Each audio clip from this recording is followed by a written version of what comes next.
எதுக்குமே சொல்ல மாட்டேங்கிறீங்க. இருங்க, நான் தொகுதி எம்எல்ஏ தானே, எதுக்கே தகவல் சொல்ல மாட்டேங்கிறீங்க?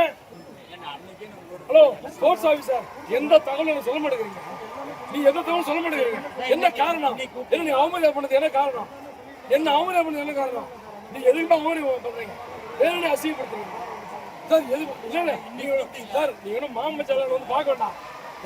அழைப்பியா கூட பண்ணுறீங்க. மாவட்டத்தில் எந்த விளையாட்டு நிகழ்ச்சியும் கூட பண்ணுறீங்க.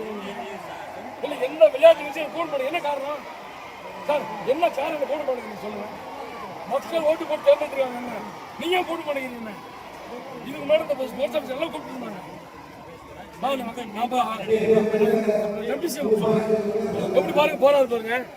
இதுவரையில சேலம் மாவட்டத்தில் நடக்கிற விளையாட்டு நிகழ்ச்சிக்கு எந்த நிகழ்ச்சி எனக்கு கூப்பிடுறதில்ல. இந்த ஸ்போர்ட்ஸ் ஆஃபீஸர் அமைச்சர் சிஎம் டெப்டி சிஎம் வந்தா கூப்பிடுறாரு, இவர் கூப்பிடுறது ஒரு நிகழ்ச்சியை எனக்கு கூப்பிடுறது.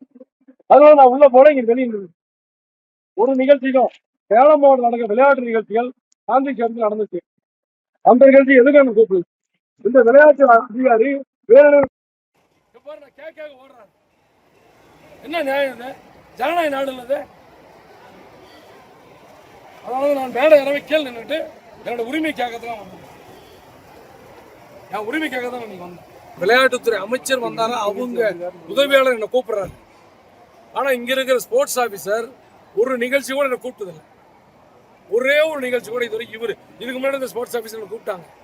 இந்த ஸ்போர்ட்ஸ் ஆஃபீஸ் என்ன காரணம்னு தெரியல, என்னை வேணுனே அவமானப்படுத்துறாங்க, என்னை வேணுனே புறக்கணிக்கிறேன். அது நியாயம் கேட்க தான் நீங்க வந்தேன்.